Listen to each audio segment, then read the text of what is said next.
Dari kelas 1 bisa jadi perkenalan. Perkenalan kayak gambar-gambar, bangun-bangun data. Kemudian ini selain itu, Iya itu. Selain dulu bangun ruang. ya, selain pada kemampuan A2 numerasi ini, A2A.2.3 kompetensi domain geometri. Selain itu Bapak dan Ibu bisa juga memilih ini, tidak harus yang geometri, tidak, tapi kalau misalnya mau memilih ini D.1.1 itu manajemen kelas.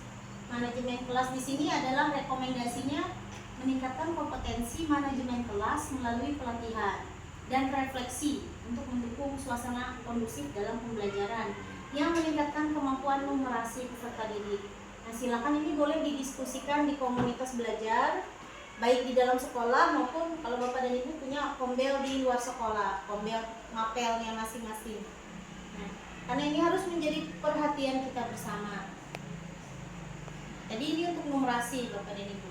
Nah, ini kualitas pembelajaran, praktik inovatif. Untuk ide-idenya ini ada di sini nih. Coba lihat di sini di atasnya apa nama videonya? Tautan referensi. Nah, silakan Bapak dan Ibu bisa eksplor sendiri rapat pendidikannya, masuk ke rapat pendidikan, gunakan NTSM, gunakan belajar ID-nya. Nah, di sini ada banyak. Nanti yang saya akan kasih ke Ibu nanti link Google Drive. Link Google Drive untuk Bapak dan Ibu mengupload sertifikat. Kalau ada ikut pelatihan atau mengerjakan pelatihan mandiri, silakan diupload. Seperti itu. Dan nanti selesai upload, apa selesai tidak? Saya datang lagi. Kalau saya sudah melihat, oh misalnya Ibu Erlina ada sertifikat ini, saya akan tanya, ibaratnya refleksi. Ibu sudah mengikuti pelatihan ini, inspirasi apa yang didapatkan, bagaimana Ibu mempraktikkannya ke kelas, dampak apa yang bisa kita lihat dari ini, perubahan apa yang bisa kita lihat dari ini.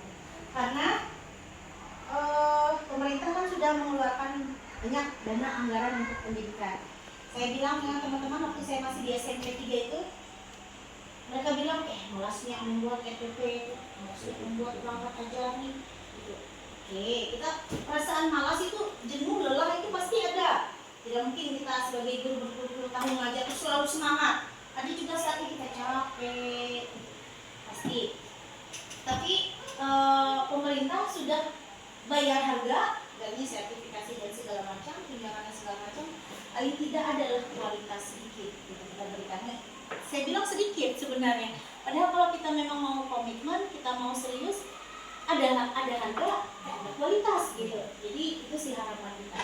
Saya akan cek nanti Google Drive itu, saya sudah punya Google Drive, ini SDN Transmuran, ini SDN ini, SDN ini, berapa guru yang sudah punya sertifikat pengembangan kompetensi. Saya datang lagi, kalau berkenan saya masuk ke kelasnya, silahkan. Saya kemarin melihat secara langsung gitu ya, pembelajaran mendalam di kelasnya Ibu siapa namanya? Ibu Nejia.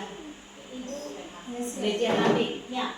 Nah, beliau pembelajaran mendalam itu kan 3 pengalaman belajarnya memahami 3 pengalaman belajarnya. Pertama, 1 mengimplementasi atau mengaplikasi, kemudian merefleksi. Ini apa ya kalau saya jadi lupa. Memahami, kemudian mengaplikasi, kemudian merefleksi. Dan memahami, bagaimana cara Bapak dan Ibu mengetahui bahwa murid Bapak dan Ibu paham?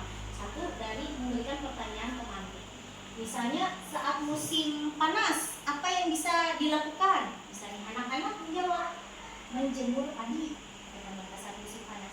Saat musim hujan, apa yang bisa dilakukan? Musim hujan kemarin apa Bu? Menanam padi. Nah, apa yang bisa dilakukan saat musim hujan? Tidak bisa nyadap karet, kata mereka. Nah, itu dalam pembelajaran mendalam memahami dengan cara memberikan pertanyaan pemantik. Kita mau tahu mereka paham nggak tentang materi kita, memberi pertanyaan lisan. Habis itu mengaplikasi ini mungkin secara teorinya seperti apa itu nanti Bapak dan Ibu yang lebih tahu. Bagaimana mereka nantinya akan bisa mengaplikasi pengetahuan yang sudah mereka dapat. Kemudian baru merefleksi. Kalau assessment atau penilaian dalam pembelajaran mendalam kan ada 3. Assessment penilaian awal, tengah, dan akhir. Assessment as learning, for learning, dan off learning. Yang sumatif sedang mau berjalan ini kan assessment learning. Lalu sebenarnya kemitraan dalam pembelajaran mendalam juga perlu. Tidak perlu repot-repot, misalnya aduh kayaknya sulit ibu ini bermitra, susah mencari waktu atau segala macam. Bermitra saja dengan murid. Caranya seperti apa? Misalnya sesudah assessment awal, Bapak dan Ibu mendapat hasil assessmentnya. Oh ternyata misalnya si A, dia masih struggle, dia masih berjuang pada materi ini. Kalau saya di bahasa Inggris misalnya pada materi ungkapan pujian, misalnya memberi pujian dalam bahasa Inggris ekspresi. Lalu kita boleh panggil si anak tersebut. Nah, kamu di sini di ekspresi ini masih berstruggle, masih berjuang. Menurut kamu bagaimana caranya supaya kamu bisa belajar dengan lebih baik? Ada nggak? Kamu punya ide nggak cara supaya kamu bisa belajar cepat paham gitu? Nanti dia akan menyampaikan sendiri dengan cara gini Bu. Ada bukunya Bu, misalnya dia harus ada buku, dia baca sendiri, dia belajar sendiri. Atau nanti dia akan sampaikan dengan cara gini Bu, dengan cara tadi harus ada buku, baca buku. Habis itu yang kedua belajarnya harus ada teman misalnya.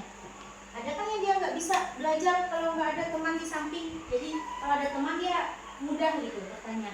Nah itu sudah bermitra, Bapak dan Ibu sudah melakukan kemitraan dengan murid untuk membantu mereka meningkatkan capaian pembelajaran. Itu kemitraan. Terus penggunaan teknologi. Saya sangat memahami kalau saat ini Bapak dan Ibu menggunakan teknologi di kelas itu masih minim. Tadi yang saya lihat membawa buku saja. Apakah cukup dengan membawa buku? Kalau di pembelajaran mendalam, buku yang memang teknologi sederhana, pulpen, papan tulis itu paling sederhana. Tapi kalau misalnya kita mau mengimplementasikan teknologi, di sini apa kira-kira kendalanya? Jaringan, internet, apalagi listrik. Anak-anak gak boleh bawa HP. Ada lagi?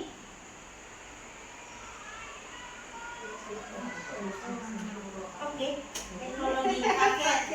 Iya. Jadi kita tidak bisa memaksa, misalnya seperti itu ya. Misalnya kita juga Chromebook, misalnya nggak punya, mau kita pinjamin mereka Chromebook pas belajar, setiap belajar atau tablet gitu ya. Nah, jadi saya tuh sebenarnya ada banyak kolaborasi global gitu ya, yang saya mau ajak murid-murid di sini ikut. Nah, kemarin itu saya punya tawaran satu dari guru di Korea gitu, dia tanya, saya punya project namanya Global Pollution Map, peta polusi global. Gitu. Jadi dalam proyek ini anak-anak itu diminta memoto atau mendokumentasi di mana-mana yang ada polusi. Saya bilang gini, saya kan nggak punya kelas lagi nih, nggak aja, saya bukan guru, saya nggak punya kelas, tapi saya punya sekolah binaan. Saya kalau mau saya bisa minta izin dengan kepala sekolah, minta izin dengan guru-guru kelasnya, tapi harus diajarin dulu anak-anaknya definisi polusi itu apa. Polusi itu kan berbagai macam, polusi udara, polusi suara bisik itu juga polusi. Habis itu polusi air, laut, polusi macam-macam polusi. Terus mereka akan mencari di mana polusi itu ada di daerah sini. Nanti itu akan dibuat, mereka akan kolaborasinya di Padlet. Anak-anak kan mungkin juga belum familiar dengan Padlet di sini kan, jadi susah juga. Nah, tapi nanti akan dibantu oleh guru, pas di-assist, dibantu. Jadi nanti itu akan ada peta titik-titik kayak di Google Map. Oh di sini di titik ini ada polusi ini. Jadi ini global, mendunia.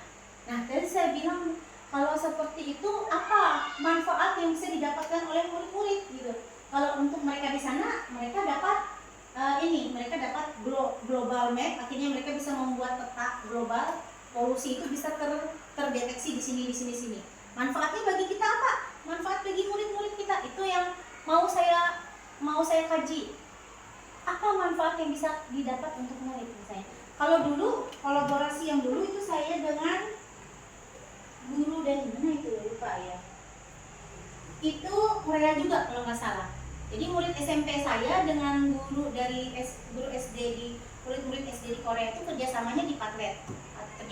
Kerjasamanya begini. Kreativitas anak-anak berupa gambar itu diupload ke Padlet, dikasih komentar oleh murid-murid SD di saya lupa nama sekolahnya. Habis itu mereka bisa melihat komentar dari anak-anak SD di situ pakai bahasa Inggris komentarnya. Biasanya misalnya oh cute, gambarnya bagus, cute gitu. Lalu ketika kita dampaknya begini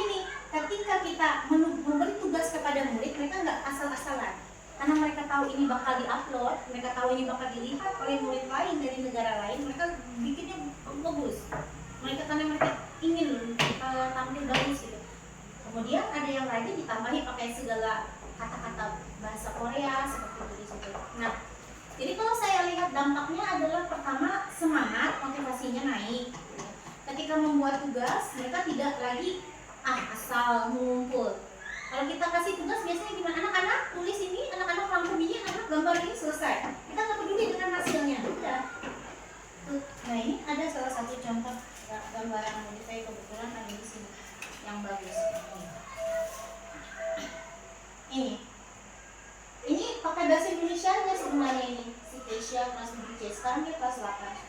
Nah gambar yang seperti ini kita upload di Padlet. Padlet itu ada tempat mengupload file gambar segala macam. Lalu ada kolom di sini untuk SD Bansong ya, kalau nggak salah SD Bansong di Korea, di sini SMP 3. Jadi mereka tinggal dikirim link Padlet, mereka bisa melihat, dikomentarin bagus ya, gitu. Mereka membaca komentarnya pakai bahasa Inggris yang singkat seperti itu. Nah, jadi dampak positif dari kolaborasi atau kemitraan itu adalah satu, meningkatkan semangat motivasi murid, satu.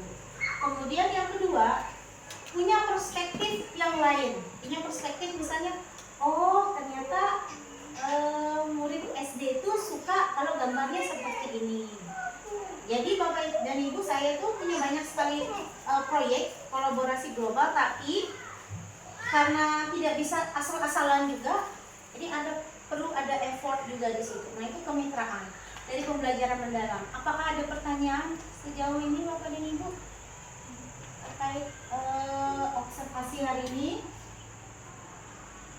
Ada pertanyaan, ada masukan? Ini juga ada yang bertanya. Iya. Kan di ruang itu ada yang pengembangan kompetensi tadi itu Iya. katanya tidak, walaupun tidak mendapatkan sertifikat, itu ada keterangan selesai menyelesaikan modul katanya. Iya. Itu ada surat keterangannya. Seperti punya saya ada beberapa saya sudah selesaikan, tapi untuk mendapatkan sertifikat belum pernah. Ya untuk pengembangan kompetensi tadi. Bagaimana apakah bisa sampai di situ saja begitu? Pengembangan kompetensi itu baik dari kepala pelatihan sekolah maupun pengembangan kompetensi nanti guru-guru. ini pelatihan mandiri Bapak dan Ibu, ada di ruang guru. Dulu namanya PNN kan? Iya, PNN. Sekarang diganti namanya Iya, jadi RGTK. Nah, yang Ibu sampaikan tadi yang di sini kan di pelatihan mandiri atau yang di pengelolaan Iya, di kinerja? pelatihan mandiri. Ini pelatihan mandiri nih. Nah, misalnya ini ada untuk PJOK, ada di sini kita bisa lihat kepala sekolah dan wakil guru dan kepala sekolah. Saya juga belajar dari sini Bapak dan Ibu. Awal-awal jadi pengawas itu kalau saya nggak kurang-kurang referensi, saya cari dari sini. Contoh misalnya kita ambil yang berkaitan dengan tadi numerasi dan kualitas pembelajaran. Sebenarnya saya sudah punya di microsite itu sudah banyak di situ rekomendasi modul yang saya rekom untuk guru-gurunya pelajari. Nanti bisa di-share ulang lagi tuh Bu, microsite-nya, minta tolong coba ya kita cari numerasi deh. Numerasi banyak sekali di sini. Asesmen awal asesmen awal pembelajaran numerasi. Ini tadi masuknya pakai akun Ibu kan ya? Iya. Nah, itu punya saya. Ibu sudah selesai modul 1. modul 1. Sekarang Ibu harus selesaikan modul 2. Di sini dia berikan estimasi modul ini bisa selesai dalam waktu 1 jam. Ada 2 materi. Nah, di sini asesmen awal pembelajaran numerasi, adaptasi EGMA atau Early Grade Mathematics Assessment. Kalau kita klik di sini, nah Ibu sudah selesai nih. Videonya udah ditonton, ini infografisnya sudah dilihat, latihannya sudah. Ibu isi cerita reflektif dulu. Nah, tuliskan secara singkat 5 poin penting yang Anda pelajari dari mempelajari materi ini dan urutkan berdasar tingkat kepentingannya menurut Anda. Ini perlu diisi harus 50 karakter. Kalau enggak mau diklik di sininya, simpan. Seperti itu. Jadi refleksi. Jadi setelah belajar harus ada refleksi. Nah, terus ini lagi. Nah, Ibu sudah selesaikan ini. video sudah, latihan pemahaman, reflektifnya aja diisi. Menonton video itu mungkin anak yang refleksi itu di video itu kan komen itu. Iya. Oke, nah kita baca dulu di sini setiap cerita reflektif kan ada instruksinya. Apakah Anda memberikan tanggapan benar atau salah pada hasil jawaban siswa? Jika iya, mengapa? Dan ceritakan secara singkat. Jika tidak, apakah tindakan yang Anda lakukan? Misal pertanyaan fasilitasi saat melihat hasil jawaban siswa. Biasanya Bapak dan Ibu kalau misalnya habis bertanya, Bapak dan Ibu memberi tanggapan benar atau salah di sini dari jawaban. Kalau yang assessment tertulis pasti ya kan? Assessment tertulis pasti. Kalau lisan, misalnya lisan, kalau misalnya iya, lalu Bapak dan Ibu sini menceritakan secara singkat aja. Nah, seperti itu ini harus diisi. Jadi pelatihan mandiri ini memang menguatkan literasi kita juga. Kita tidak hanya membaca, menonton, tapi akhirnya kita harus mengetik juga di sini. Nah, kalau sudah selesai ini baru Ibu bisa post test. Nah, kalau misalnya iya, kalau belum selesai ininya belum bisa keluar nanti ini sertifikat ini ya. Oke, sekarang kita coba bantu Ibu aja biar selesai. Oke, assessment awal pembelajaran numerasi. Bolehlah kita lihat kita semoga murid-muridnya anteng aja di kelas lah Bapak Ibu lah. Karena kita momen seperti ini jarang-jarang ada. Karena kesibukan masing-masing, Bapak dan Ibu ngajar pasti. Oke, kita lihat dulu sebentar aja, ini durasinya nggak lama juga. Halo Ibu dan Bapak Guru. 11 menit. Agar efektif sebuah pembelajaran perlu dilaksanakan sesuai tingkat kemampuan dan kebutuhan belajar peserta didik. Namun demikian, mungkin tidak semua guru telah memahami bagaimana melakukan pemetaan kemampuan belajar peserta didik yang baik, khususnya di bidang numerasi. Bagaimana pendidikan mengembangkan rencana